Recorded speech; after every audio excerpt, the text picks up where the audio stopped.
Осылар жүре бастаймыз, не осылай деп қойсаңыздар.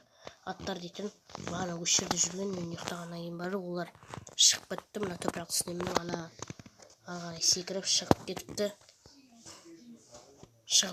Міне аттарды осылай қамап қойдым.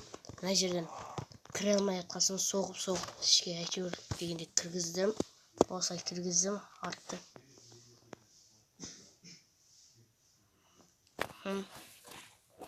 Сосын біреуге шығайын деп жатқасын тездетіп осылай жауып тастадым. Мынадай болып кетті, жаман.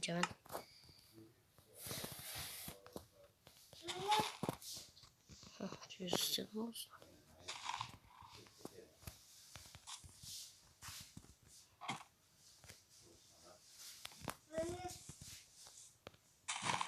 Жеріне ағып шықтыр. Жоқ достар. Шықтырды. Оланы осылай қойып қойдым. Ертең досым келгенде ойнаймыз.